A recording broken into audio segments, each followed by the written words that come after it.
नमस्कार, मैं नितेश सिंह। आप सभी का इस चैनल पर स्वागत है। आशा करता हूं आप सभी लोग स्वस्थ होंगे, बहुत अच्छे होंगे और पढ़ाई भी कर रहे होंगे। आज हम बात करने वाले हैं भूगोल के बारे में। ज्योग्राफी एक बहुत ही महत्वपूर्ण टॉपिक है हमारे वनडे एग्जाम को लेकर के। ये कई बार भूगोल से क्या है कम से कम, और खास करके आने वाले जो एग्जाम है यूपी में, यूपी ट्रिपल एससी, अगर इस परिप्रेक्ष्य से देखें, इस संदर्भ में देखें, यूपी ट्रिपल एससी की पेट के माध्यम से अगर पेट के लिए देखें तो इस टॉपिक से, भूगोल टॉपिक से 5 नंबर के जो क्वेश्चंस हैं वो आने वाले हैं। तो अगर इस चीज को हम कंप्लीट कर लेते हैं तो हमारा 5 नंबर क्या हो जाएगा, फिक्स हो जाएगा। तो कोशिश करेंगे कि ये हम 5 नंबर फिक्स कर पाए। और आज हम बात करेंगे, जैसे कहने का मतलब है कि ये जो हमारा पूरा ये सेशन होगा, ये एक रिवीजन होगा। हम बहुत विस्तार से नहीं पढ़ने वाले हैं इसके बारे में, सिर्फ एक रिवीजन करेंगे क्योंकि हमारे पास बहुत ज़्यादा समय नहीं है यूपी ट्रिपल एससी पेट के लिए। हाँ, बाकी और एग्जाम के लिए ये सहायक हो सकता है। अगर आपने पढ़ा है तो आपका रिवीजन बहुत अच्छे से हो सकता है, ये मेरी गारंटी है। तो आज हम बात करने वाले हैं नदियों के बारे में, और हम बात करेंगे भारत की नदियों के बारे में, और भी भारत से बाहर की जो नदियां हैं, एशिया में जो सबसे बिगेस्ट रिवर है, या अगर हम कहें विश्व में सबसे बड़ी नदी, इस तरह की तमाम नदियों के बारे में बात करेंगे जो एग्जाम पॉइंट ऑफ व्यू से बहुत ही जरूरी है और कई बार ये क्वेश्चंस जो हैं एग्जाम में पूछे गए हैं। तो आइए हम शुरू करते हैं। सबसे पहले शुरू करते हैं भारत की नदियां। अगर हम बात करें भारत की नदियां, ठीक है, भारत की नदियों के बारे में अगर हम बात करें तो भारत की नदियां जो है, हम अगर मुख्य रूप से देखें तो इसे हम दो मुख्य रूप से इसको हम डिवाइड कर सकते हैं। पहला क्या होगा, अगर हम बात करें तो पहला भाग हो जाएगा भारत की नदियों को हिमालयी नदियां। हिमालयी नदियां, इसका हिमालयी नदी का मतलब क्या है, जो नदियां हिमालय से निकलती हैं उन्हें हिमालयी नदियां कहते हैं। और दूसरा हम बात करेंगे प्रायद्वीपीय नदियां। प्रायद्वीपीय नदियां के बारे में, नदियों के बारे में, ठीक है। ये 2 तरह की नदियां हमारे भारत में हैं। तो अगर हम बात करें हिमालयी नदियां की, तो ये इनका सोर्स जो होता है, इनका जो मेन सोर्स है हिमालयी नदियों का, वो क्या है, इनका जो सोर्स है वो क्या है, हिमनद है, ग्लेशियर है, ठीक है। और ये ग्लेशियर कहाँ होते हैं, हिमालय में होते हैं। अगर हम बात करें हिमालय में, तो हिमालय से ऊपर अगर हम अपने पूरे ग्लोब को देखें तो ग्लोब में जो है, ये जो अगर हम कहें इसको, ये जो काल्पनिक रेखाएं हैं इसमें बटी हुई हैं, और ये नॉर्थ पोल और साउथ पोल, यानी कि ना उत्तरी ध्रुव और दक्षिणी ध्रुव में क्या है, ये पोलर रीजन है। और पोलर रीजन में क्या होता है, तो बहुत ही ज्यादा बर्फ गिरता है, लगभग 6-6 महीने तक यहाँ धूप निकलता ही नहीं। तो ये सब ग्लेशियर्स जो हैं, ये एक कह सकते हैं हिमालयी नदियों के बहुत बड़े सोर्स हैं, एक बहुत बड़े स्रोत हैं। तो अगर हम बात करें सिर्फ भारत की नदियों के बारे में, यहाँ पे अगर हम इस पूरे विश्व पटल को न देखें, सिर्फ हम भारत की नदियों के बारे में बात करें, तो जो इनका सोर्स है वो हिमालय से निकलने वाली नदियां हैं। और वो वहाँ पे हिमालय में जो ग्लेशियर, अलग अलग ग्लेशियर्स हैं, इसके बारे में हम बात करेंगे, कौन कौन से ग्लेशियर से कौन कौन सी नदियां निकलती हैं। और ये चीज यहाँ पे ध्यान दीजिएगा, ये जितनी भी हिमालयी नदियां हैं, ये क्या है, 12 मासी, यानी 12 महीने बहने वाली नदियां हैं। 12 माह बहने वाली या प्रवाहित होने वाली कह सकते हैं, बहने वाली नदियां होती हैं, ठीक है। अगर हम यही बात करें प्रायद्वीपीय नदी के बारे में, तो प्रायद्वीपीय नदी किसे कहते हैं, जो पेनिनसुला क्षेत्र से आती हैं। यानी कि अगर हम पेनिनसुला या प्रायद्वीपीय किसको कहते हैं, अगर हम देखें अपने भारत के नक्शे को, तो इस क्षेत्र को जो 3 साइड से पानी से घिरा हुआ है, ऐसा क्षेत्र या ऐसा धरातल जो 3 साइड से पानी से घिरा हुआ है, इस पार्ट को हम क्या बोलते हैं, प्रायद्वीपीय क्षेत्र। और इस प्रायद्वीपीय क्षेत्र में जो सोर्स ऑफ वाटर है, ये जो नदियों का जो सोर्स है, वो क्या है, मेनली वर्षा है।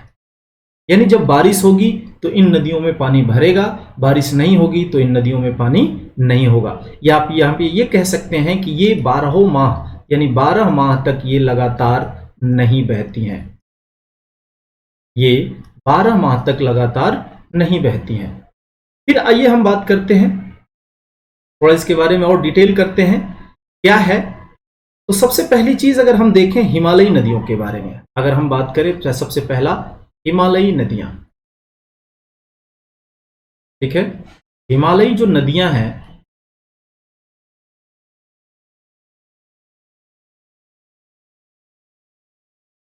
हिमालयी जो नदियां हैं इनके बारे में बात करेंगे। तो मेन मेन नदियों के बारे में बात करेंगे। अगर हम बात करें ऐसे, तो भारत में 10,000 प्लस जो हैं ये नदियां हैं, लेकिन हम सबके बारे में बात करने वाले नहीं हैं। हम उन्हीं नदियों के बारे में बात करने वाले हैं यहाँ पे इस वीडियो में, जो एग्जाम पॉइंट ऑफ व्यू से बहुत ही जरूरी है और कई बार रिपीटेड क्वेश्चंस इसके संबंध में इसके रिलेटेड आते रहते हैं।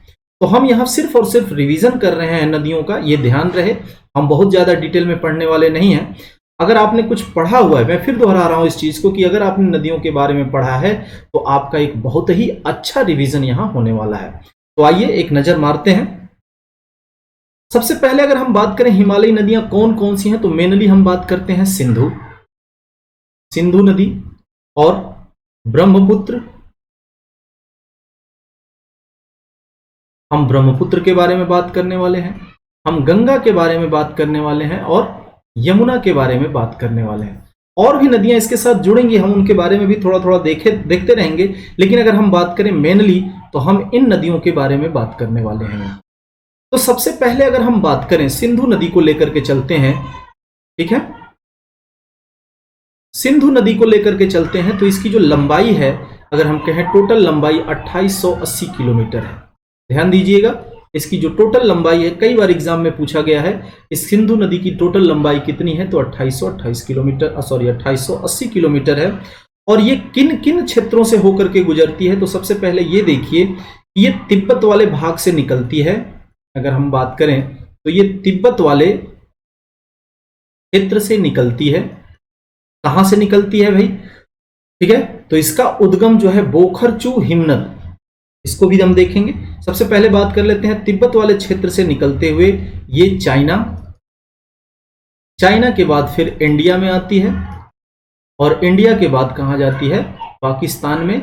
और पाकिस्तान के बाद ये अरब सागर में यानी अरबियन सी में गिर जाती है, ठीक है। अरबियन सागर में ये गिर जाती है। आइए बात कर लेते हैं। अब देखिए, इस सिंधु नदी को जो है पाकिस्तान में नेशनल रिवर ऑफ पाक बोला जाता है, यानी पाकिस्तान की ये नेशनल रिवर है, नेशनल रिवर ऑफ पाकिस्तान, ठीक है। अगर हम बात करें भारत में ये इसकी लंबाई कितनी है, तो सिंधु नदी की जो भारत में यानी इंडिया में ये कितनी दूरी तक बहती है, तो ये लगभग 700 प्लस किलोमीटर इसका बहाव है, यानी कि इसका क्षेत्र है, ठीक है। फिर अगर हम बात करें यहां पे,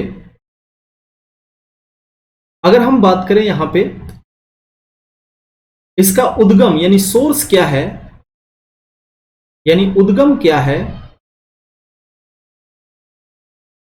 उद्गम स्थल क्या है, तो इसके बारे में देखेंगे। एक जगह है बोखरचू, बोखरचू हिमनद, ठीक है। ये जो सिंधु नदी है ये बोखरचू हिमनद से निकलती है और ये कहां है, तो मानसरोवर झील के पास है, मानसरोवर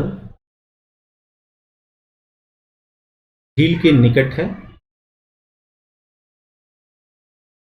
ये बोखरचू हिमनद जो है मानसरोवर झील के निकट है और ये कहां है, किस जगह पे है, तो कैलाश पर्वत, कैलाश पर्वत, जहां के निवासी हम किनको बोलते हैं, अपने भोले बाबा को बोलते हैं। हम कहते हैं कैलाश के निवासी महादेव बाबा, है ना।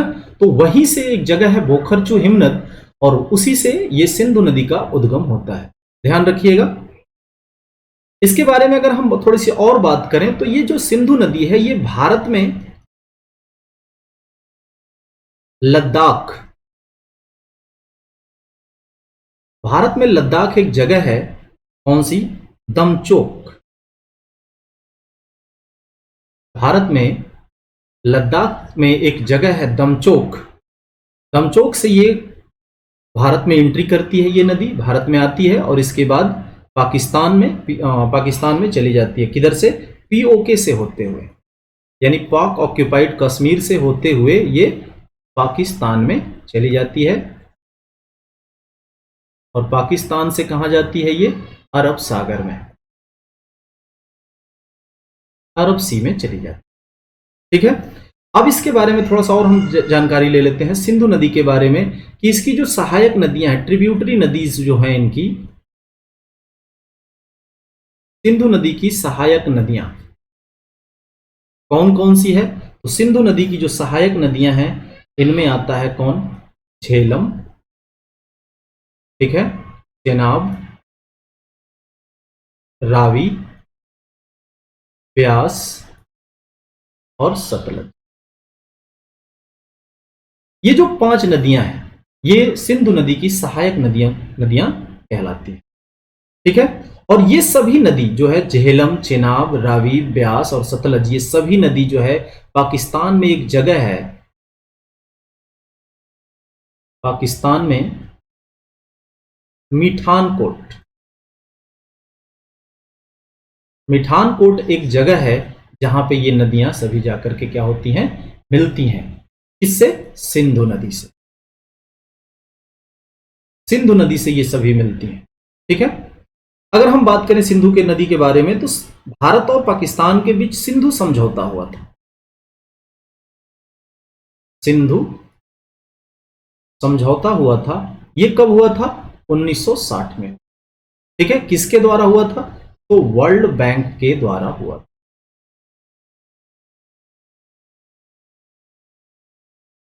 वर्ल्ड बैंक के द्वारा ये समझौता कराया गया, ठीक है। अब देखेंगे इस समझौते में क्या हुआ था। तो देखिए, जैसे कहने का मतलब है इस समझौते में हुआ था कि ये जो पहली 3 नदियां हैं, ध्यान दीजिएगा, ये जो पहली 3 नदियां हैं झेलम, चेनाब और रावी, इन नदियों का 80%, इन 3 नदियों का, इस समझौते में यह बात हुआ था कि इन 3 नदियों का जो 80% पानी होगा, जैसे क्या है, ये डिवाइड हुआ, पाकिस्तान डिवाइड हुआ भारत से, तो क्या होता है जब कोई भी देश एक देश से दूसरे देश से एक देश से अलग होता है तो उसके साथ साथ उसके संसाधन को भी बांटा जाता है।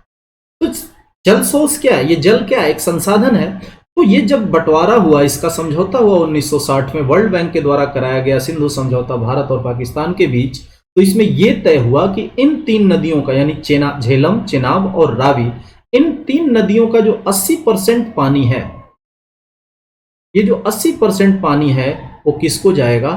पाक को जाएगा, पाकिस्तान को जाएगा।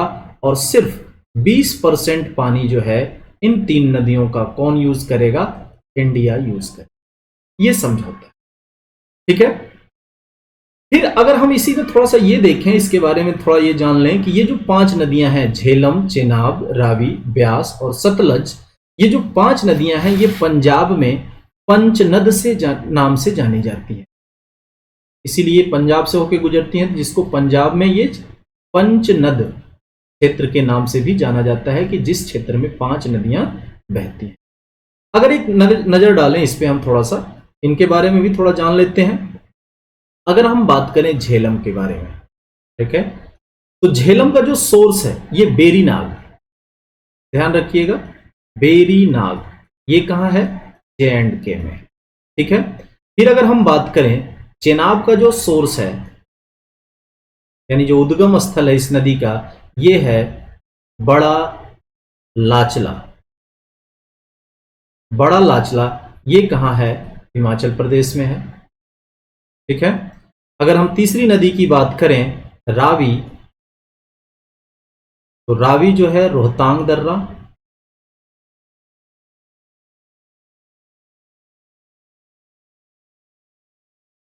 रोहतांग दर्रा ये कहां है? हिमाचल प्रदेश में है। फिर इसके बाद बात करेंगे ब्यास, ब्यास नदी का उद्गम स्थल जो है ये ब्यास कुंड से है, ब्यास कुंड, और ये कहां है? हिमाचल प्रदेश में है। तीसरा बात करेंगे किसके बारे में? सतलुज के बारे में। सतलुज जो नदी है इसका जो सोर्स है यानी उद्गम स्थल है ये है राकस ताल, ध्यान दीजिएगा, राक्षस ताल नहीं है ये, राकस ताल से ये इसका उद्गम है। और ये कहां है? ये कैलाश पर्वत, ये कैलाश पर्वत पर स्थित है ये राकस ताल, जो कि तिब्बत वाले क्षेत्र में है, जो कि तिब्बत वाले क्षेत्र में, ठीक है। और इसके बारे में थोड़ा सा और जान लेते हैं कि ये जो राकसताल सतलुज नदी है ये कैलाश पर्वत से तो निकलती है राकसताल से, लेकिन भारत में कहां से इंटर करती है? तो भारत में ये सिपकीला, जो सिपकीला दर्रा है यहां से ये प्रवेश करती है। और ये सिपकीला दर्रा कहां है? हिमाचल प्रदेश में है। यानी सतलुज नदी जो है राकसताल से निकलती है, कैलाश पर्वत पर स्थित है ये, तिब्बत के क्षेत्र से, और भारत में प्रवेश करती है सिपकीला दर्रा जो कि हिमाचल प्रदेश में है, वहां से ये भारत में प्रवेश करती है। ठीक है, आई होप ये आपको समझ में आया होगा सिंधु नदी के बारे में। तो अगर अब नेक्स्ट नदी के बारे में देखें कि अगली नदी कौन सी है, तो उसके बारे में हम बात कर लेते हैं। अगली हमारी नदी जो होगी, नेक्स्ट नदी के बारे में हम बात करेंगे गंगा के बारे में।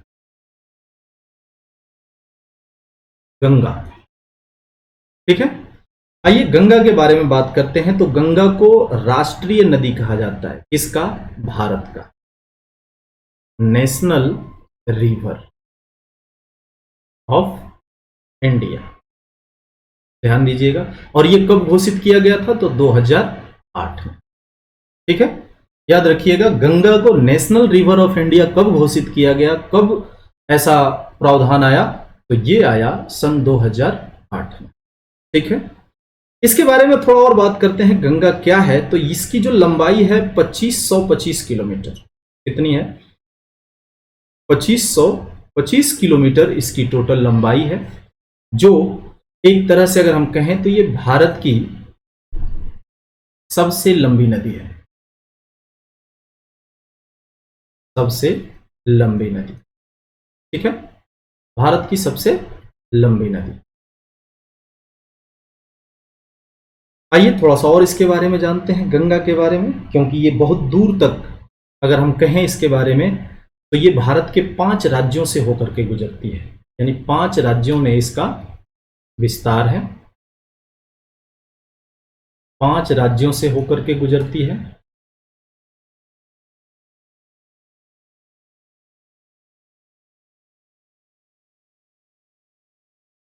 पांच राज्यों से प्रवाहित होती है या गुजरती है। ठीक है, अब कौन कौन से राज्यों से होकर के गुजरती है? तो हम सभी जानते हैं, उत्तराखंड,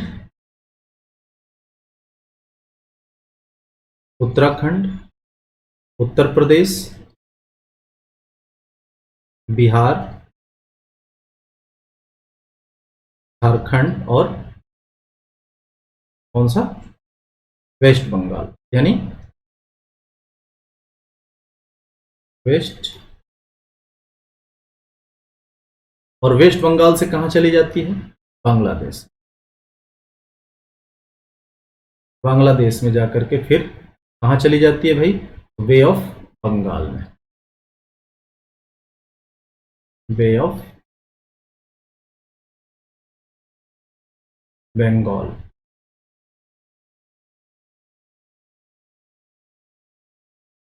बे ऑफ बंगाल में ये, यानी बंगाल की खाड़ी में ये गिर जाती।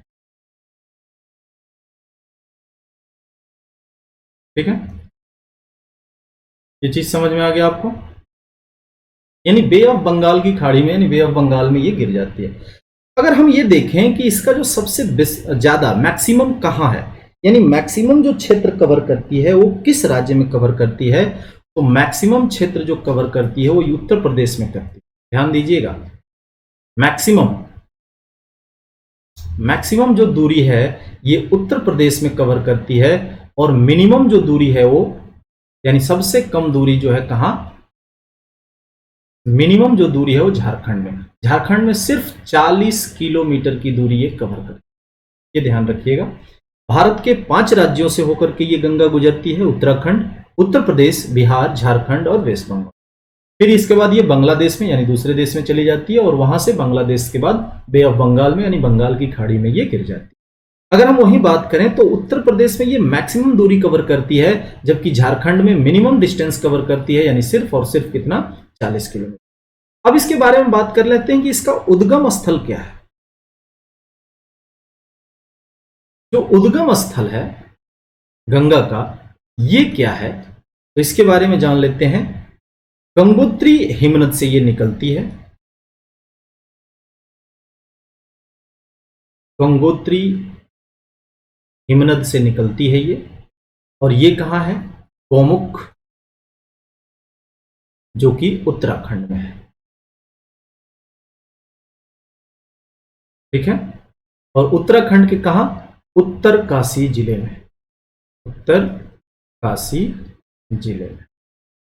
ध्यान रखिएगा, जो गंगा का उद्गम स्थल है ये गंगोत्री हिमनद से गौमुख स्थान है। उत्तराखंड उत्तरकाशी जिले में गौमुख स्थान है, वहां से ये इसका उद्गम स्थल है। इसके बाद अगर हम बात करें, जैसे हमने कहा कि ये बंगाल की खाड़ी में जाती है, और बंगाल की खाड़ी में क्या करती है, एक सुंदरवन डेल्टा, यानी सुंदरवन डेल्टा बनाती है, यानी डेल्टा बनाती है, और उसका नाम क्या है, सुंदरवन डेल्टा। ठीक है, और ये सुंदरवन डेल्टा बनाती है गंगा नदी, और ये सुंदरवन डेल्टा जो है क्या है, विश्व का यानी वर्ल्ड का सबसे बड़ा डेल्टा है। ध्यान रखिएगा, विश्व का सबसे बड़ा डेल्टा। ठीक है, ध्यान रखिएगा, ये क्वेश्चन मोस्ट इंपॉर्टेंट है, ये बार बार क्वेश्चन एग्जाम में आया हुआ है कि विश्व का सबसे बड़ा डेल्टा कौन सा है, तो सुंदरवन डेल्टा है। ठीक है, सुंदरवन डेल्टा, इसके बारे में बात करेंगे आगे थोड़ा सा। अब इसमें देखिए, जो सुंदरवन डेल्टा है इसके बारे में थोड़ा सा देख लेते हैं। सुंदरवन डेल्टा जो है, इसका 70% क्षेत्र किसका है, सुंदरवन डेल्टा में, वो है बांग्लादेश। ठीक है, सुंदरवन डेल्टा का जो क्षेत्र है 70% वो किसका है, बांग्लादेश का, और सिर्फ 30% किसका क्षेत्र है, भारत का। ठीक है, आइए एक नजर और थोड़ा सा हम गंगा के ऊपर डालते हैं, देखते हैं ये गंगा एक्चुअल निकलती कहां से है। गंगा और यमुना के थोड़े से बारे में बात करें। मान लीजिए ये अगर हम कहें ये है एक जगह, इसको नाम देते हैं क्या हम, यमुनोत्री। यमुनोत्री ये एक जगह है, इसको हमने नाम दिया गंगोत्री। फिर ये एक जगह है चौराभरी। ठीक है, और ये एक जगह है, यहां है सतापंथ। ये 4 जगह। अब इसके बारे में थोड़ा सा समझिएगा। सतापंथ से कौन निकलता है, अलकनंदा। सतापंथ ये सब क्या है, ये देखिए, ये जो 1 2 3 और ये 4, इसके बारे में पहले जान लेते हैं ये है क्या। तो ये है हिमनद।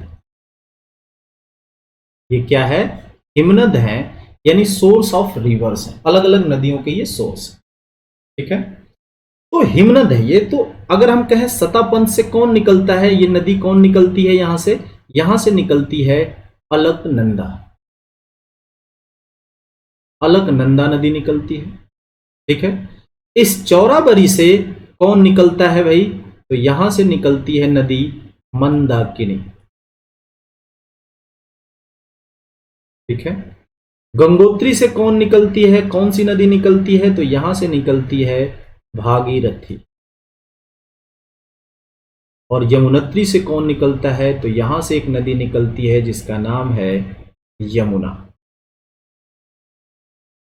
ठीक है, ये 4 नदियां निकलती। एक तरह से हम देख रहे हैं कि गंगा और यमुना ये 4 नदियां निकल रही हैं, तो इनका विलय कहां हो रहा है, ये कहां इनका संगम हो रहा है, इसके बारे में हम थोड़ा सा यहां पे जानने की कोशिश करेंगे इस डायग्राम से।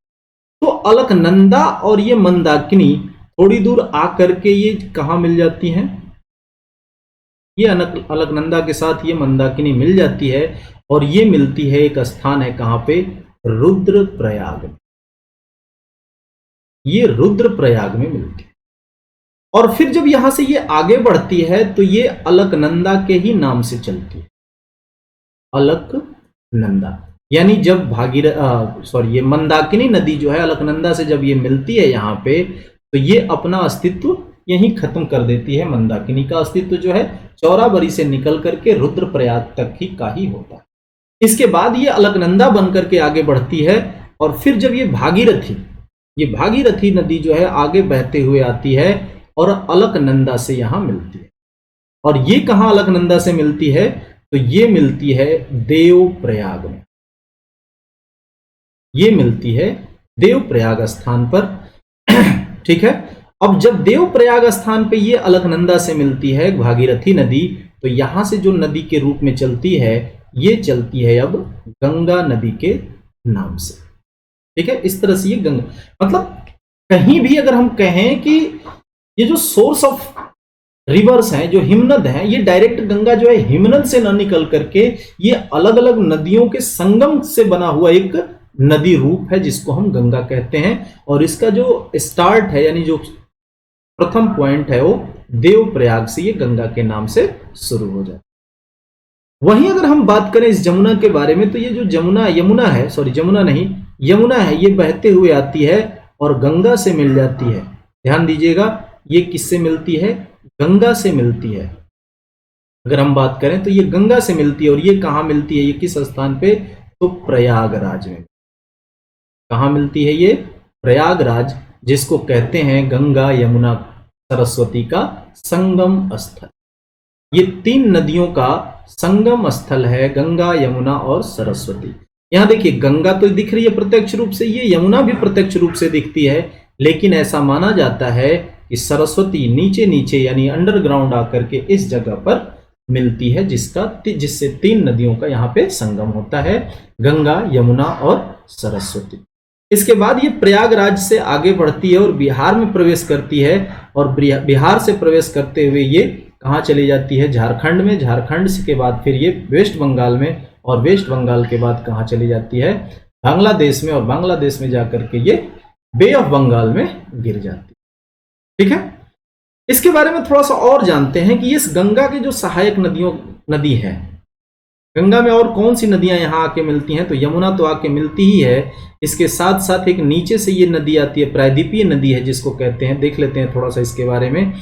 ये जो है एक सोन नदी है, ये बिहार में आके मिलती है पटना के पास। ध्यान दीजिएगा, ये सोन नदी, जो सोन रिवर है, ये पटना में बिहार में एक पटना स्थल पर जाके, पटना की जगह पर ये जाकर के क्या होती है? मिलती है। इसके साथ साथ अगर हम ये देखें तो ये सोन नदी का भी एक क्या है? ट्रिब्यूटरीज नदी है, सहायक नदी है, जिसको कहते हैं कौन सी? रिहंद नदी। रिहंद नदी, और इसी नदी पे बना हुआ है रिहंद बांध, जो कहां है? उड़ीसा में। ठीक है, इसके बारे में थोड़ा और हम बाद में बात करेंगे इन सभी नदियों के बारे में। अब एक चीज यहां पे देखिए कि अगर आपको उत्तर प्रदेश, खास करके उत्तर प्रदेश की नदियों के बारे में अगर आपको डिटेल्स में जानकारी चाहिए, तो मैंने एक वीडियो ऑलरेडी बना रखा है, उत्तर प्रदेश में नदियां। ठीक है, उत्तर प्रदेश की नदियों के बारे में, और उनमें सभी नदियों का हमने बात किया है, सभी नदियों के बारे में हमने बात किया है कि कौन कौन सी नदी यमुना से मिलती है, यानी कौन सी नदी यमुना की सहायक नदी है, और कौन सी नदी गंगा की सहायक नदी है, और उनकी सहायक नदियों की और कौन कौन सी नदियां सहायक हैं, इसके बारे में। तो अगर इस डिस्क्रिप्शन बॉक्स में उस वीडियो का भी लिंक आपको मिल जाएगा, तो अगर आपको उत्तर प्रदेश की सभी नदियों के बारे में जानना है तो आप उस वीडियो को सर्च करके देख सकते हैं। ठीक है, फिर थोड़ा सा हम इसके बारे में इसको यहीं छोड़ते हैं। ये नदी जो है कहां चली जाती है? बे ऑफ बंगाल में। ये जो गंगा नदी है ये गिर जाती है। ठीक है, बे ऑफ बंगाल में गिर जाती है। इसके बाद बात करते हैं हम, आइए आगे चलते हैं।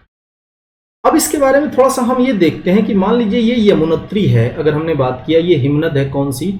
यमुनोत्री। यमुनोत्री हिमनद है, और यहां से कौन सी नदी निकलती है? तो यमुना नदी निकलती। ठीक है, और ये मान के चलिए ये गंगा आ रही है, और ये गंगा से यहां प्रयागराज में मिल गई।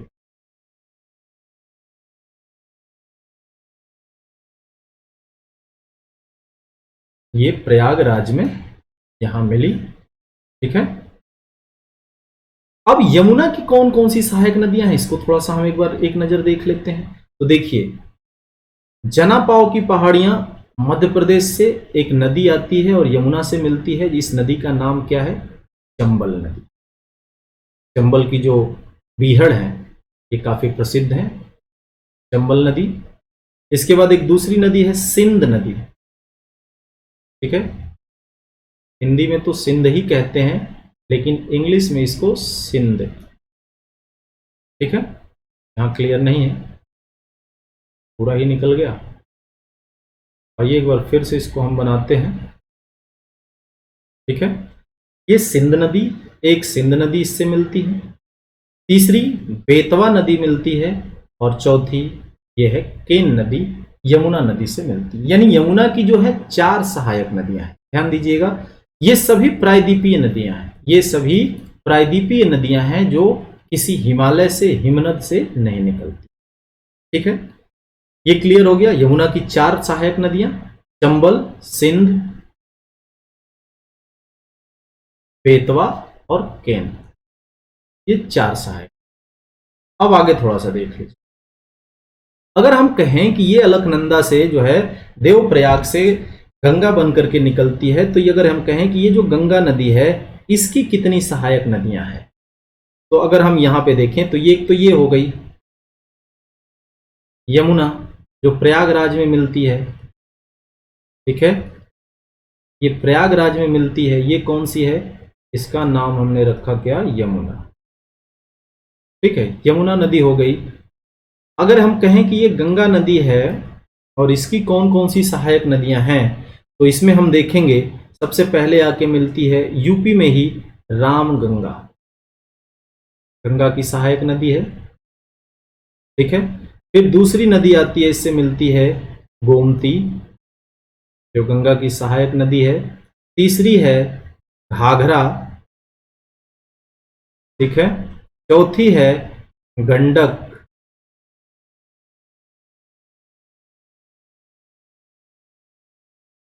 एक मिनट, इस लोकेशन को थोड़ा सा हम इधर करते हैं। ये 3 नदियां इधर, और ये जो गंडक है ये बिहार में जाके मिलती है, ठीक है। गंडक, और एक और नदी है बिहार में ही मिलती है, कोसी, ठीक है। और आगे जाकर के एक और नदी आके मिलती है, वो वेस्ट बंगाल में, जिसको कहते हैं क्या, महानंदा, महानंदा नदी। अब यहां पे देखिए गंगा की कितनी सहायक नदियां हो गई।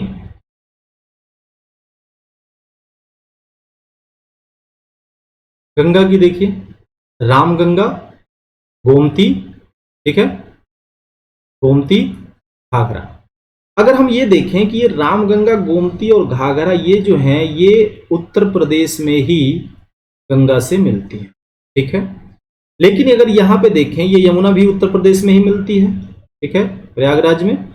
अगर हम इसकी बात करें, गंडक और कोसी की बात करें, तो गंडक और कोसी ये गंगा में बिहार में मिलती हैं, ठीक है, ये बिहार में मिलती हैं। और ये जो महानदी है ये वेस्ट बंगाल में, यानी पश्चिम बंगाल में ये गंगा से मिलती है। एक खास चीज देखिए यहां पे कि बहुत सारी नदियां हमने देखा या हमने पढ़ा भी होगा कि गंगा से आकर के मिलती हैं, लेकिन गंगा से निकलने वाली एक नदी है यहां ही इसी जगह पे, ठीक है। इसी महानदी पे क्या है, महानंदा पे फरक्का बांध है, फरक्का बांध बना हुआ है वेस्ट बंगाल में। और इसी बांध से एक नदी निकलती है जिसका नाम है क्या, हुगली नदी। कौन सी नदी, हुगली नदी, ध्यान दीजिएगा। और ये हुगली नदी, यानी अगर हम कहें कोलकाता किस नदी के किनारे बसा हुआ है, तो हुगली नदी के किनारे बसा है। कोलकाता हुगली नदी के किनारे बसा हुआ, ये ध्यान रखिए,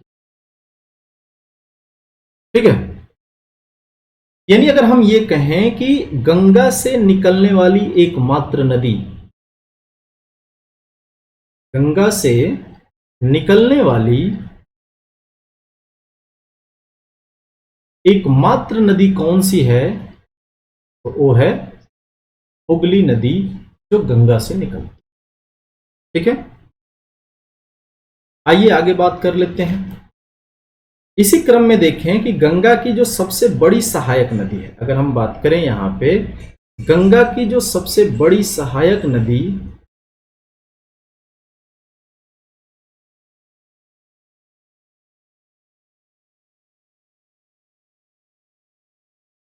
जो सबसे बड़ी सहायक नदी है वो कौन सी है? यमुना है। ठीक है, जो यमुनोत्री से निकलती है और गंगा से प्रयागराज में आकर के। अब हम बात करेंगे ब्रह्मपुत्र नदी के बारे में। ठीक है, हम बात करने वाले हैं ब्रह्मपुत्र नदी के बारे में। हमने देखा सिंधु नदी के बारे में, उसके सहायक नदियों के बारे में हमने जाना।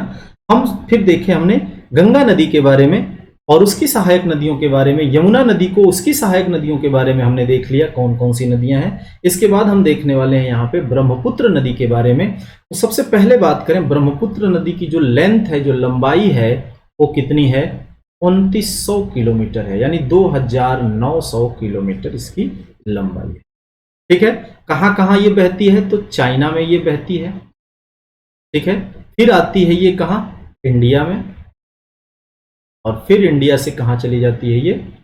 बांग्लादेश। ठीक है, और Bangladesh Bay of Bengal, bay of Bengal यानी बंगाल की खाड़ी में ये गिर जाए। ठीक है, इसका ये रूट है चाइना, चाइना के बाद इंडिया में आती है, इंडिया के बाद बांग्लादेश में जाती है और फिर बे ऑफ बंगाल में चली मिल जाती है।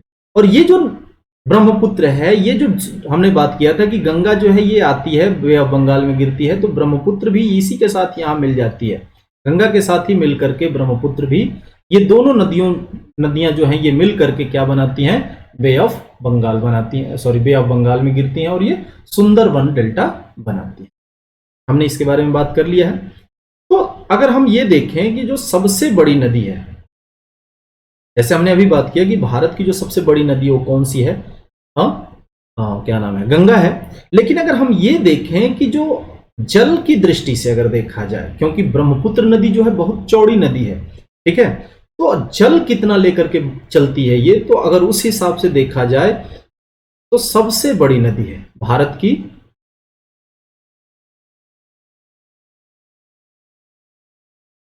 सबसे बड़ी नदी है कौन सी? ब्रह्मपुत्र। किस मायने में? तो इसका ध्यान रखना है जल की दृष्टि से, जल की दृष्टि से। क्यों भाई जल की दृष्टि से? ऐसा क्या है इसमें?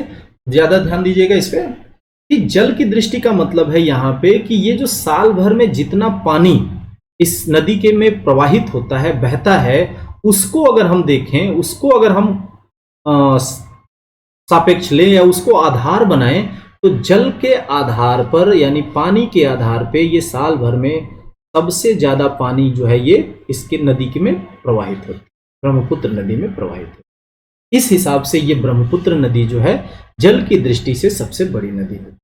लेकिन अगर लंबाई की देखें, लंबाई की बात करें, भारत में बहने वाली सबसे ज्यादा लंबी नदी वो 2525 किलोमीटर गंगा की है। अब ये देखिए जो ब्रह्मपुत्र नदी है ये 2900 किलोमीटर है, लेकिन ये चाइना में भी ट्रेवल करती है, इंडिया में भी है और बांग्लादेश, यानी इन तीनों देशों में मिला करके ये 2900 किलोमीटर ट्रेवल करती है। जबकि भारत में ही टोटल डिस्टेंस कवर करने वाली जो सबसे लंबी नदी है वो गंगा नदी है, 2525 किलोमीटर।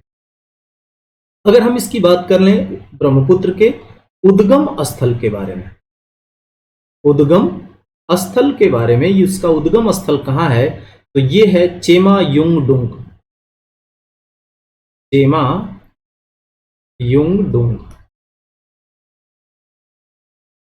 ठीक है, ये एक जगह है चीन में। ठीक है, चेमा युंगडुंग ये एक हिमनद है, इस हिमनद से ये निकलती है और ये कहां है? तो मानसरोवर झील के पास, मानसरोवर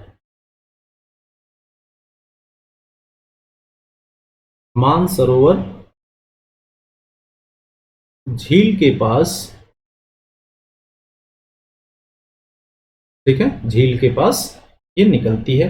और अगर एग्जैक्ट बात करें तो वहीं कहां से? कैलाश पर्वत,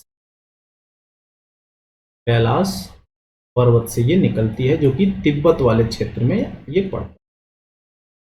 ठीक है, अब ये देखिए, जैसे कहने का मतलब है कि जो ब्रह्मपुत्र नदी है, जो ब्रह्मपुत्र नदी है ये अलग अलग देशों में, जैसे हमने बात किया कि ब्रह्मपुत्र नदी जो है ये चाइना से फिर इंडिया में, और इंडिया से फिर बांग्लादेश में, और फिर इसके बाद ये बे ऑफ बंगाल में गिर जाती है। तो चाइना में जो है इसका नाम सांगपो के नाम से है। क्या नाम है इस ब्रह्मपुत्र नदी का नाम? सांगपो। ठीक है, ब्रह्मपुत्र नदी का नाम क्या है चाइना में? सांगपो है। फिर जब ये अरुणाचल प्रदेश में आती है, अभी देखिए इंडिया में भी दो नाम है इसके, इंडिया में भी दो नाम है। जब अरुणाचल प्रदेश में आती है ये, तो इसका नाम होता है दिहांग। यही ब्रह्मपुत्र नदी का नाम क्या होता है? दिहांग। ठीक है, और दिहांग में ही एक, जैसे ही दिहांग में आती है, ये दिहांग गार्ज का निर्माण करती है। जब अरुणाचल प्रदेश में आती है, इसको अरुणाचल प्रदेश समझिएगा, ठीक है, आंध्र प्रदेश मत समझ लीजिएगा। तो ये दिहांग क्या बनाती है? दिहांग जगह से प्रवेश करती है और दिहांग गार्ज बनाती है, गार्ज बनाती है। अब एक बात यहां पे देखिए, दिहांग गार्ज क्या होता है, सॉरी गार्ज क्या होता है? दिहांग तो उस जगह का नाम हो गया, गार्ज क्या होता है? तो अगर हम गार्ज की बात करें तो नदियां, देखिए ध्यान दीजिएगा, इस टॉपिक को हम लिख ही लेते हैं यहां पे, ध्यान रहेगा। नदी जो पर्वत को काटकर गड्ढा कर दे, ठीक है, गड्ढा कर दे, तो उस जगह को क्या कहते हैं हम? गार्ज।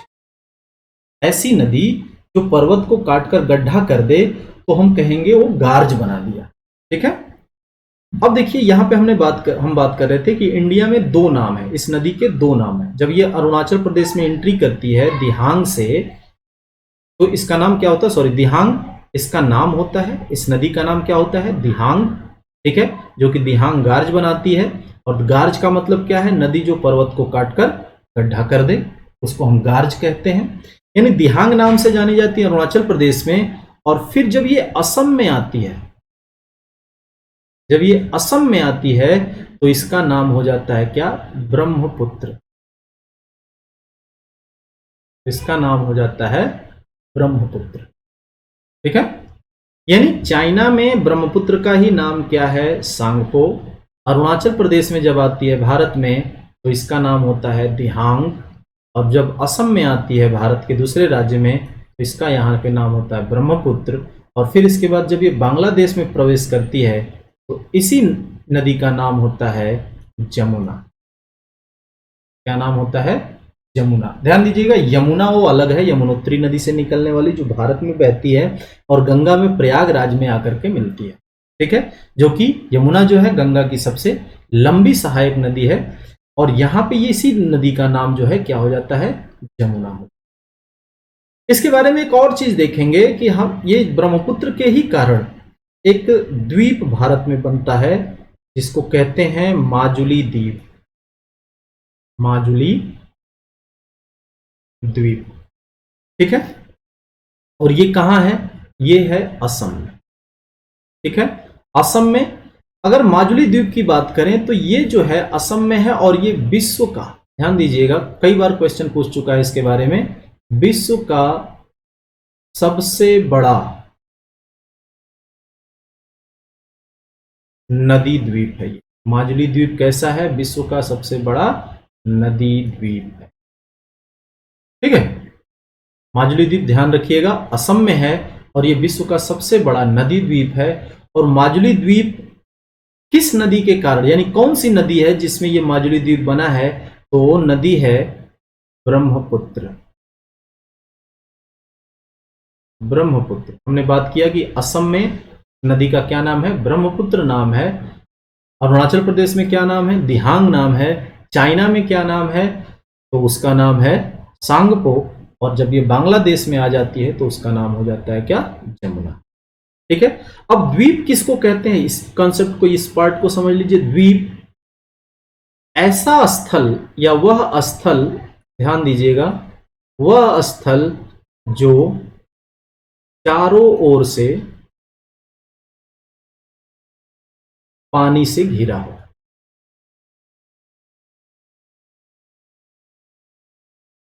पानी से घिरा। अगर मान लीजिए कि ये जमीन है और इधर इधर क्या है, चारों तरफ इसके क्या है, ये पानी है, तो ये वाला पार्ट क्या कहलाएगा, ये कहलाएगा द्वीप। ठीक है, तो इसके बारे में भी हमने जान लिया। अब इसके बारे में थोड़ा सा और हम देख लेते हैं ब्रह्मपुत्र के बारे में, कि ब्रह्मपुत्र की जो सहायक नदियां हैं, ध्यान दीजिएगा इसके बारे में, सहायक नदी, कभी कभी इसके बारे में भी पूछ लिया जाता है कि इनमें से कौन सी नदियां ब्रह्मपुत्र की सहायक नदियां हैं। तो देखिए, ब्रह्मपुत्र की जो सहायक नदी है वो है दिबांग। देखिए, दिहांग वो अलग नदी का नाम है, ठीक है, ब्रह्मपुत्र के ही नदी का नाम दिहांग है, और ये है दिबांग, इसकी सहायक नदी है। ठीक है, दूसरा है लोहित,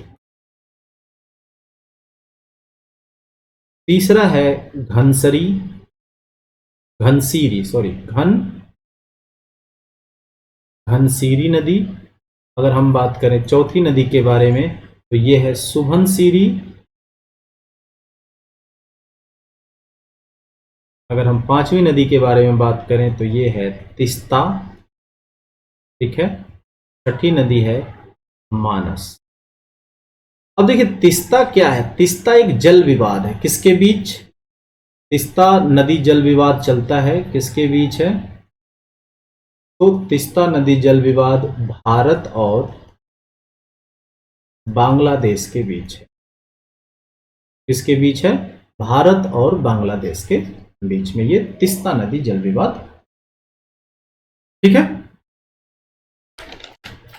अब हम क्या देखने वाले हैं, अब हम देखने वाले हैं, हमने बात किया था कि भारत की नदियों को हमने दो पार्ट में डिवाइड किया था। एक जो थी वो हिमनद से यानी हिमालयी नदियां थी, और दूसरी जो थी वो कौन थी, प्रायद्वीपीय नदियां। तो अब हम अगली स्लाइड में देखने वाले हैं, आगे देखने वाले हैं प्रायद्वीपीय नदियों के बारे में। ठीक है, आइए।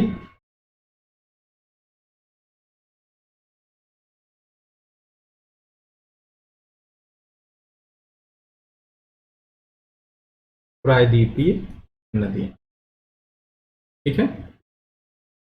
अब इसमें देखिए, प्रायद्वीपीय नदियों को भी दो तरह से हम पढ़ सकते हैं, यानी दो भाग में इसको हम डिवाइड कर सकते हैं। एक तो ऐसी नदी जो पूर्व की ओर बहती है, प्रायद्वीपीय नदियां पूर्व की ओर बहने वाली, ठीक है, और दूसरी पश्चिम की ओर बहने वाली।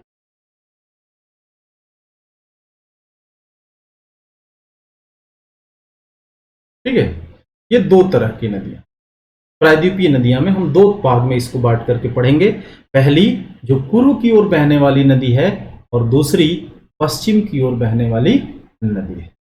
आइए इसके बारे में देखते हैं। सबसे पहले हम देखेंगे क्या, अब इसमें एक चीज ये देखिए कि जो पूर्व की ओर बहने वाली नदियां हैं, ये कहां जाकर के गिरती हैं, तो ये बंगाल की खाड़ी में जाकर के गिरती हैं, बंगाल की खाड़ी में, यानी बे ऑफ बंगाल में गिरती हैं।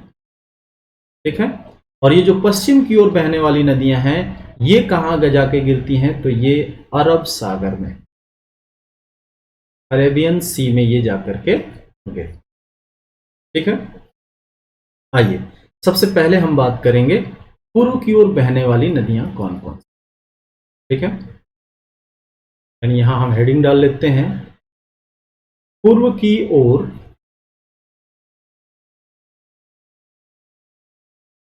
बहने वाली नदियां। ठीक है, पूर्व की ओर बहने वाली नदियां अगर हम बात करें, तो ये सभी नदियां, जितनी भी पूर्व की ओर नदियां बहती हैं, ये सभी नदियां, ध्यान दीजिएगा, ये सभी नदियां डेल्टा बनाती हैं, डेल्टा बनाती है। ठीक है, ये सभी नदियां क्या करती हैं, डेल्टा बनाती हैं। और डेल्टा जब बनाती हैं तो ये क्या लेकर के बहती हैं, डेल्टा में क्या होता है, देखिए, अवसाद लेकर के अवसाद लेकर प्रवाहित होती हैं या बहती हैं। देखिए डेल्टा क्या होता है, अगर मान लीजिए कि ये नदी है, ठीक है, ये नदी है और किसी एक मुहाने पर आकर के ये जब अवसाद लेकर के ये बह रही है, ये ठीक है, बहुत ज्यादा कचरा लेकर के ये बह रही है, कंकड़ पत्थर या इस तरह की चीजों को लेकर के जब बह रही है तो उसको हम बोलते हैं अवसाद लेकर के बह रही है, और ये मुहाने पर आकर के ये ट्रायंगल बना देती है, इस तरह का ये शेप बना, ठीक है। तो इस शेप को हम क्या बोलते हैं, डेल्टा। ऐसी नदियां जो इस शेप में आकर के जब समुद्र से मिलती हैं तो इसको हम कहते हैं डेल्टा बना रही है। यानी पूर्व की ओर बहने वाली जो नदियां हैं वो सभी नदियां डेल्टा बनाती हैं। और डेल्टा किनको कहते हैं, अगर नदी ये आ रही है अवसाद लेकर के और मुहाने पर आकर के ये ट्रायंगल जैसा शेप बनाती है तो इसको हम कहते हैं डेल्टा बना रही है। आइए इसके कुछ नदियों के, पूर्व की ओर बहने वाली कुछ नदियों के बारे में हम पढ़ते हैं। तो सबसे पहले बात कर लेंगे हम यहाँ पे,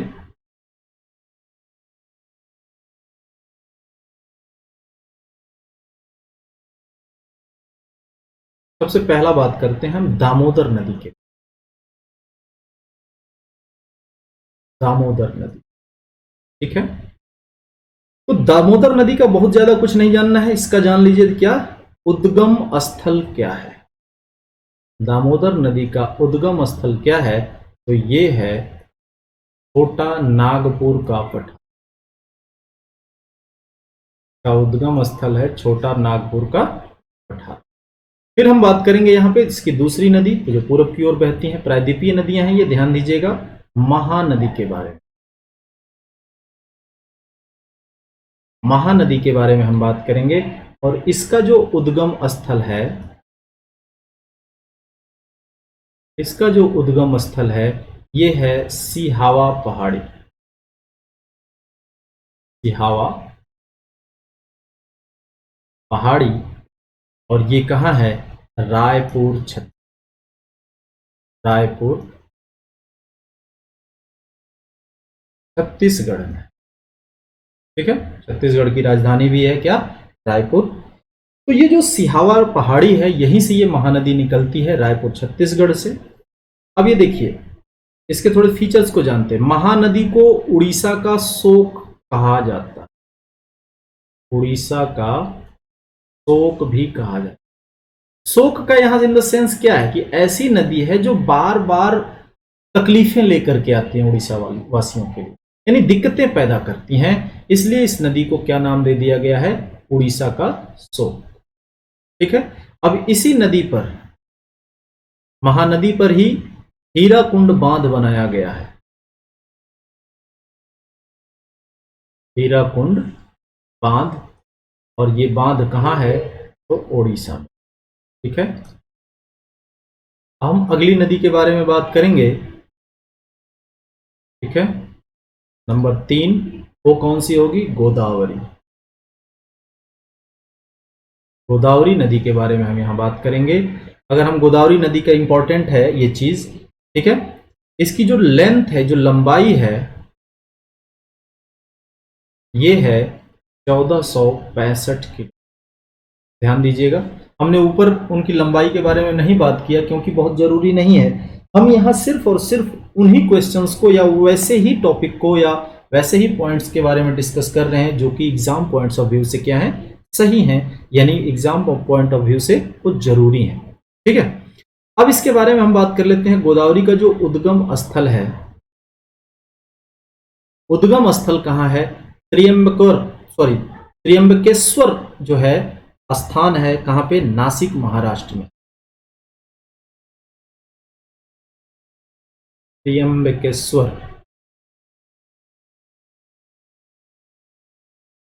त्र्यंबकेश्वर स्थान है कहां, नासिक में,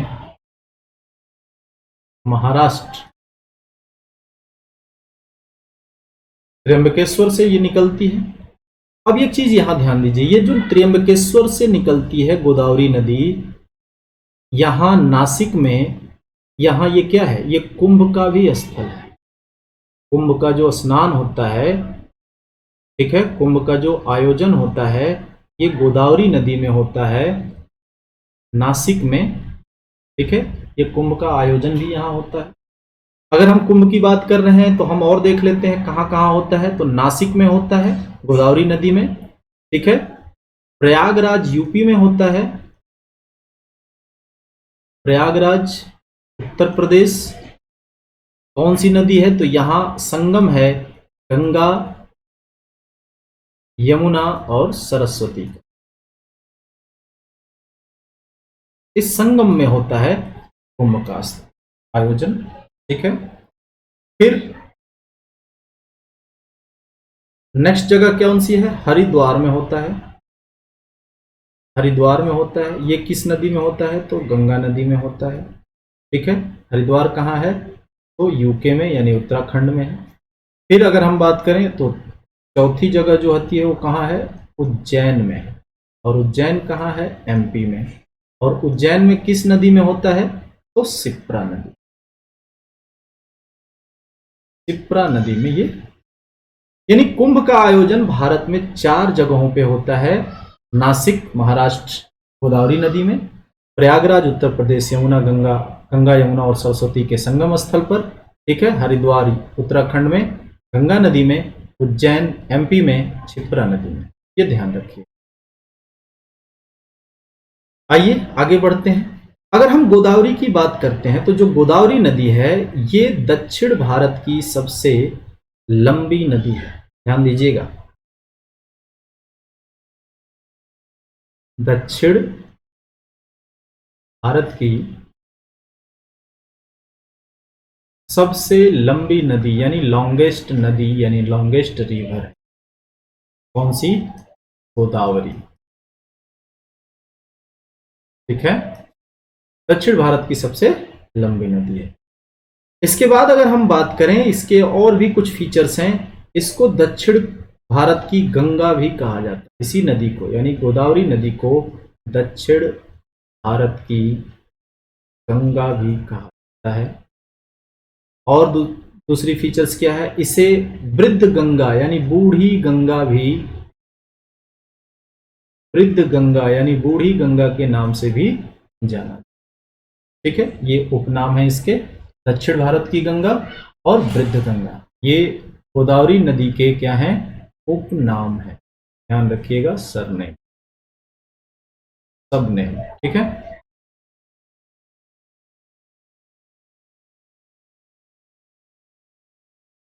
उपनाम।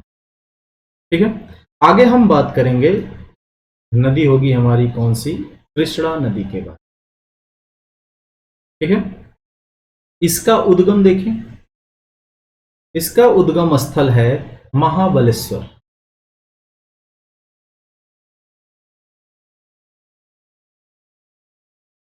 इसका उद्गम स्थल है महाबलेश्वर और ये कहां है? महाराष्ट्र में है। ठीक है। अगर हम अगली नदी के बारे में बात करें, कावेरी। ठीक है। इसका जो उद्गम स्थल है ये है ब्रह्मगिरी और ये कहां है? कर्नाटक। यानी ब्रह्मगिरी से निकलती है कौन? कावेरी नदी। ठीक है। अब इसके बारे में एक जरूरी फीचर्स देखिए, क्या है इसकी विशेषता कि दक्षिण भारत की जो है ये, दक्षिण भारत की एकमात्र नदी ऐसी है, ये एकमात्र नदी जो 12 माह बहती, 12 माह प्रवाहित रहती है, यानी इसमें पानी प्रवाहित। ठीक है। तो इन सभी नदियां, ये जो सभी नदियां हैं, हमने 5 नदियों के बारे में बात किया। और भी नदियां हैं लेकिन बहुत जरूरी नहीं है उन नदियों के बारे में। तो हम यहां जो भी जरूरी है उसके बारे में बात कर रहे हैं। तो इन 5 नदियों को हमने देखा जो पूरब की ओर बह रही हैं, सभी डेल्टा बनाती हैं। ठीक है। अब हम देखेंगे क्या? पश्चिम की ओर बहने वाली नदी, पश्चिम की ओर बहने वाली नदी कौन कौन सी है, इसके बारे में थोड़ा हम जान लेते हैं। ये सभी प्रायद्वीपीय नदियां हैं। अब हमने प्रायद्वीपीय नदी को 2 पार्ट में डिवाइड किया था, एक पूरब की ओर बहने वाली नदी और दूसरी पश्चिम की ओर बहने वाली नदी। ठीक है। तो जो पश्चिम की ओर नदी बहने वाली है, ये कहां जाके हमने बात किया था, ये अरब सागर में जाके मिलती है। कहां मिलती हैं? अरब सागर में गिरती है। इसके बारे में सबसे पहली नदी लेते हैं, कौन सी? लूनी नदी। ठीक है, लूनी नदी के बारे में देखते हैं। इसका जो उद्गम स्थल है, इसका जो उद्गम स्थल है, ये है अरावली पर्वत।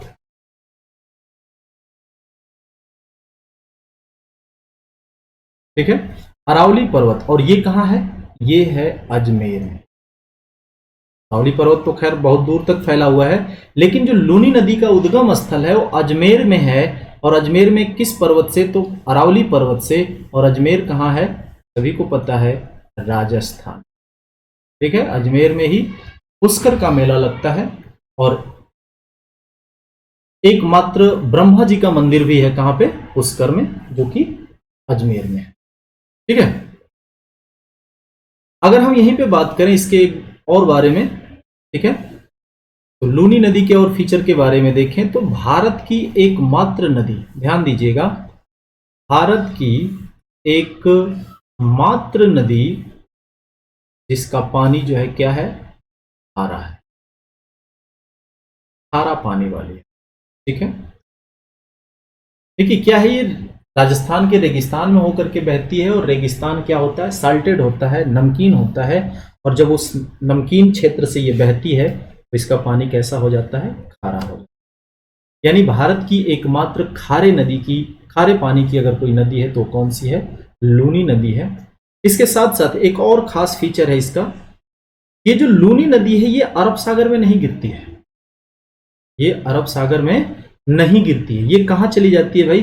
तो ये जो कच्छ का दलदल है, कच्छ का जो दलदल है, उसी में ये अपना अस्तित्व क्या करती है? खत्म कर देती।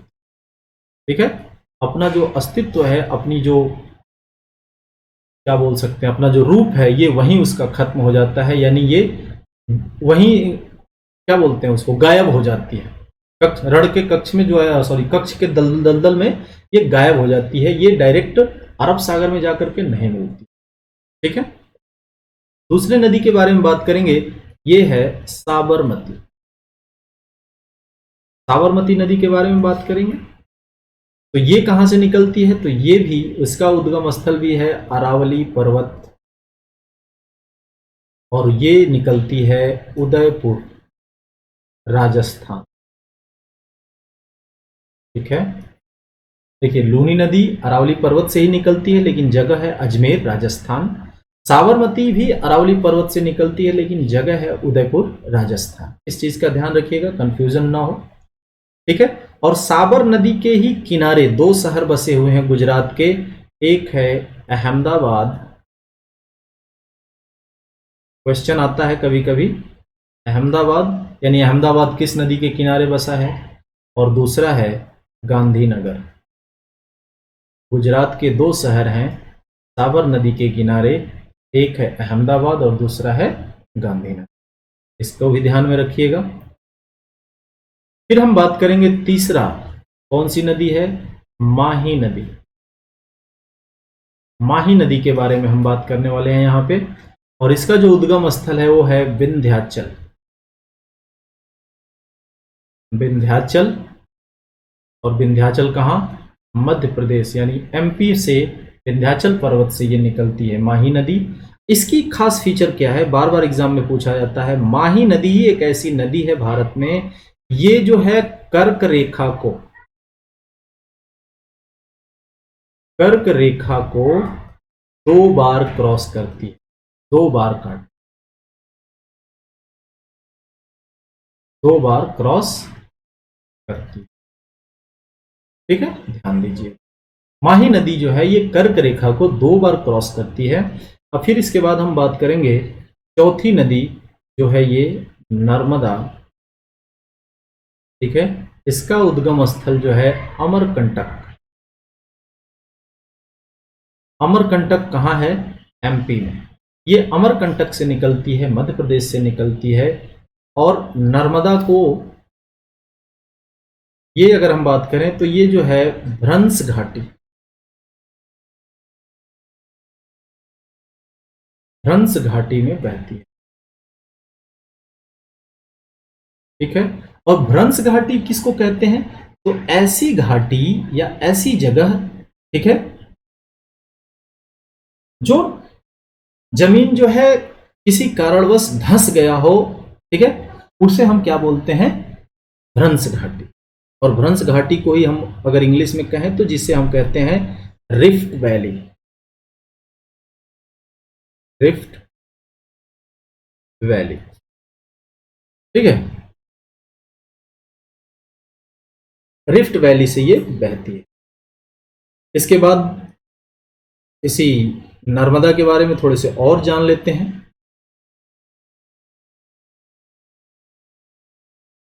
देखिए, नर्मदा और ताप्ती ये दो नदियां हैं, ध्यान दीजिएगा। नर्मदा और ताप्ती ये दो नदियां हैं। अगर मान लीजिए ये दो नदियां हैं तो बीच में एक पर्वत है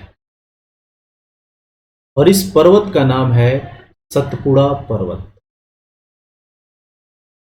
सतपुड़ा पर्वत। ये ध्यान दीजिएगा कि जो नर्मदा है ये सतपुड़ा के उत्तर में बहती है,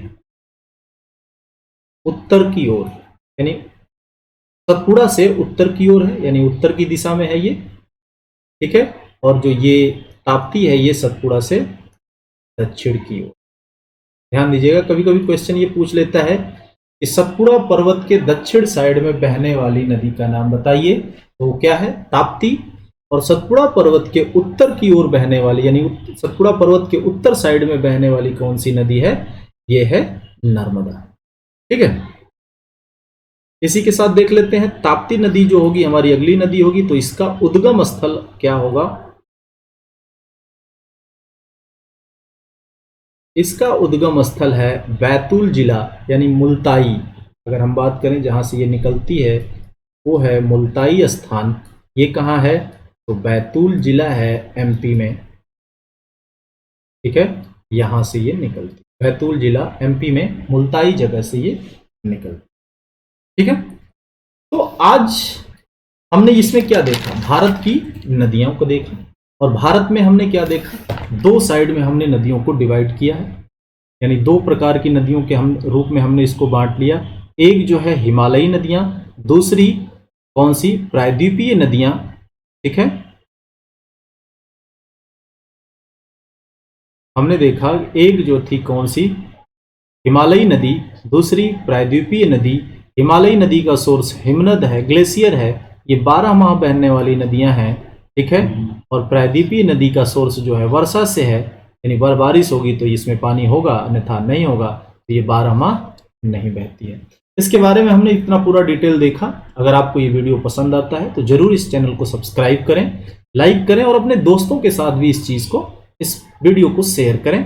ठीक है, आई होप आपको ये आगे जो भी एग्जाम होंगे, वनडे एग्जाम, उनमें ये चीज काफी आपको मदद करेगी। तब तक के लिए आप अपना और अपनों का ध्यान रखें। नमस्कार।